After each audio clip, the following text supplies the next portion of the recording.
Good evening. Today I want to invite you to join me in a reading of Jesus'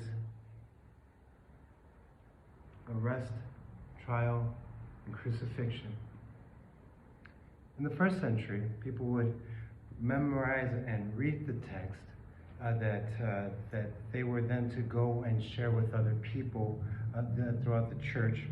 And tonight I want to give you a sample of that. It won't be a complete reduplication because I have not memorized this passage, but I want to try and give you a feel for what it would have been like to be present at one of the churches that received this, and they received it through hearing the word. Without further ado, I'd like to read from the Gospel of John, chapters 18 and 19. After Jesus had spoken these words, he went out with his disciples across the Kidron Valley to a place where there was a garden, where he and his disciples entered. Now Judas, who betrayed him, also knew the place, because Jesus often met with his disciples there. So Judas brought a detachment of soldiers together with police from the chief priests and the Pharisees, and they came there with lanterns and torches and weapons. When Jesus, knowing what was to happen to him, came forward and asked, "Who are you looking for?" They answered, "Jesus of Nazareth." Jesus replied, "I am he." They stepped back and fell to the ground. Again, he asked them, "Who are you looking for?" They said, "Jesus of Nazareth." Jesus answered, "I told you that I am he. So if you're looking for me, let these men go." This was to fulfill the word that he had spoken. "I did not lose a single one of those whom you gave me." Then Simon Peter, who had a sword, drew it and struck the ear of the high priest's slave and cut off his ear. The slave's name was Malchus. Jesus said to Peter, "Put your sword back in your sheath. And am I not to drink the cup that the Father has given me?" So the soldiers, their officers, and the Jewish police arrested Jesus and bound him. First they took him to Annas, who was the father-in-law of Caiaphas, the high priest that year. Caiaphas was the one who had advised the Jews that it was better to have one person die for the people. Simon Peter and another disciple followed Jesus. Since the disciple was known to the high priest, he went with Jesus into the courtyard of the high priest. But Peter was standing outside at the gate. So the other disciple, who was known to the high priest, went out, spoke to the woman who guarded the gate, and brought Peter in. The woman said to Peter, "Are you not one of this man's disciples?" He said, "I am not." Now the slave and the police had made a charcoal fire because it was cold, and they were standing around it and warming themselves. Peter also was standing with them and warming himself. Then the high priest questioned Jesus about his disciples and about his teaching. Jesus answered, "I have spoken openly to the world. I have always taught in the synagogues and in the temple, where all the Jews come together. I have said nothing in secret. Why do you ask me? Ask those who heard what I said to them. They know what I said." When he had said this, one of the police standing nearby struck Jesus in the face, saying, "Is that how you answer the high priest?" Jesus answered, "If I have spoken wrongly, testify to it. But if I have not spoken wrongly, why do you strike me?"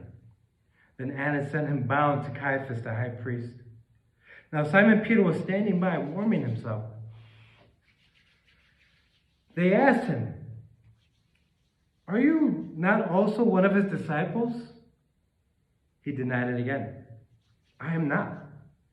One of the slaves of the high priest, a relative of the man whose ear Peter cut off, asked, "Didn't I see you at the garden with him?"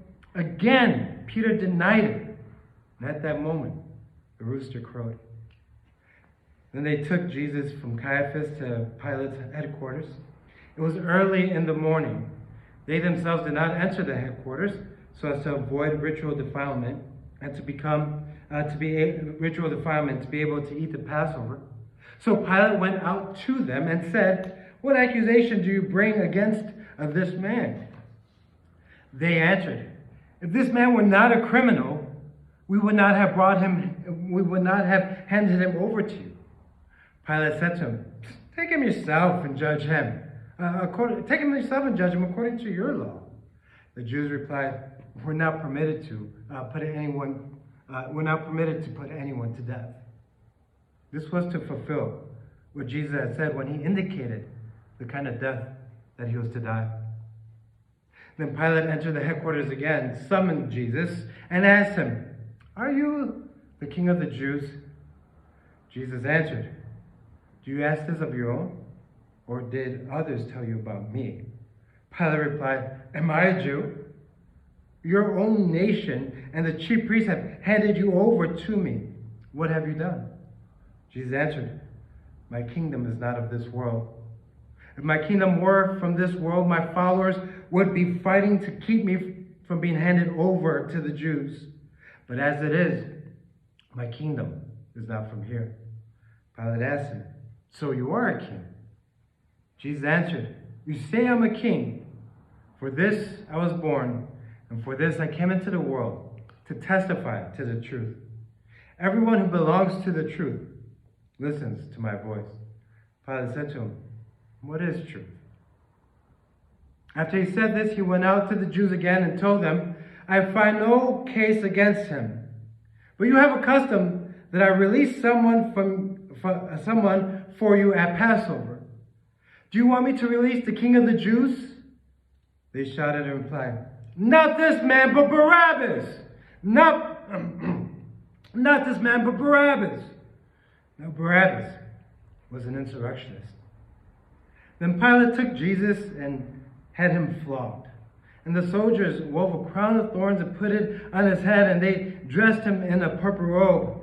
They kept coming up to him saying, "Hail, the King of the Jews!" and striking him on the face. Pilate went out again and said to him, "Look, I'm bringing him out to you to let you know that I find no case against him." So Jesus came out wearing the crown of thorns and the purple robe. Pilate said to him, "Here is the man." When the chief priests and the police saw him, they shouted, "Crucify him! Crucify him!" Pilate said to him, "Take him yourself and crucify him. I find no case against him." The Jews answered, "We have a law, and according to the law, he ought to die because he has claimed to be the Son of God." Now when Pilate heard this, he was even more afraid. He entered into the headquarters again and asked Jesus, "Where do you come from?" Jesus gave him no answer. Pilate therefore said to him, "Do you refuse to speak to me? Do you not know that I have power to release you and power to crucify you?" Jesus answered him, "You would have no power over me unless it had been given to you from above. Therefore, the one who handed me over to you is guilty of a greater sin." From then on, Pilate tried to release him, but the Jews cried out, "If you release this man, you are no friend of the emperor. Everyone who claims to be a king sets himself against the emperor." When Pilate heard these words, he brought Jesus out and sat on the judge's bench at the place called the Stone Pavement, or in Hebrew, Gabbatha. Now it was the day of preparation for the Passover, and it was about noon. He said to the Jews, "Here is your king." They cried out, "Away with him! Away with him! Crucify him!" Pilate asked them, "Shall I crucify your king?" The chief priests answered, "We have no king but the emperor." Then he handed him over to them to be crucified. So they took Jesus and carried the cross. And carrying the cross by himself, he went out to what was called the place of the skulls, which in Hebrew is called Golgotha.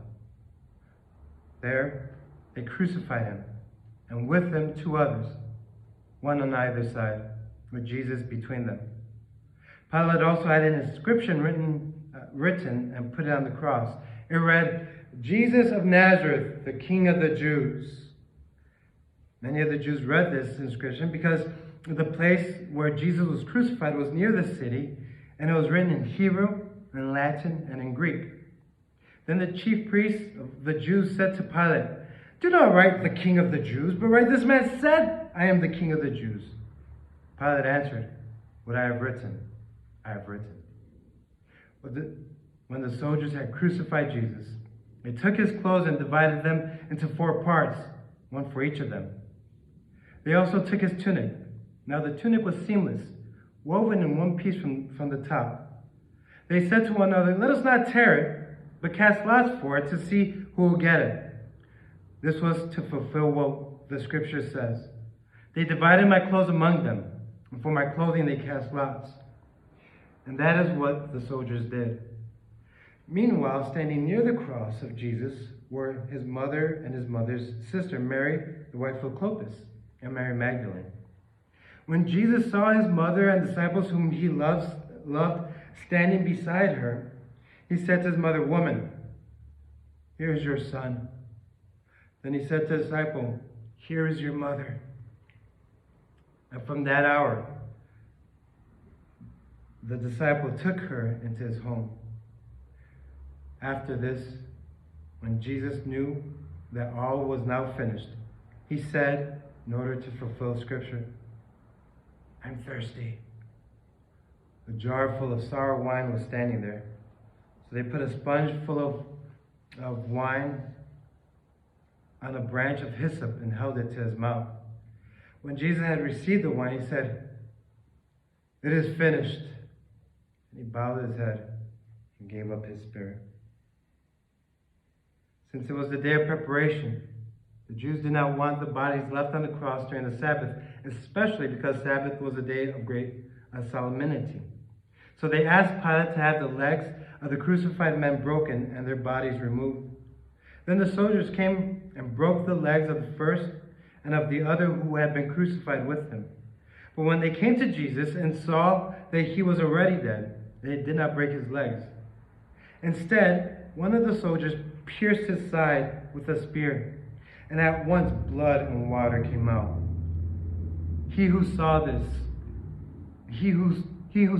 has testified, so that you may also believe. His testimony is true, and he knows that he tells the truth. These things occurred so that the scripture might be fulfilled. None of his bones shall be broken. And again, another passage of scripture says, they will look on the one whom they have pierced. After these things, Joseph of Arimathea, who was a disciple of Jesus, though a secret one because of his fear of the Jews, asked Pilate to let him take away the body of Jesus. Pilate gave him permission, so he came and removed his body.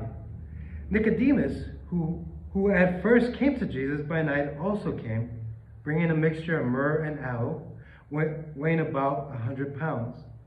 They took the body of Jesus and wrapped it with the spices and linen cloths, clothed in burial custom of the Jews.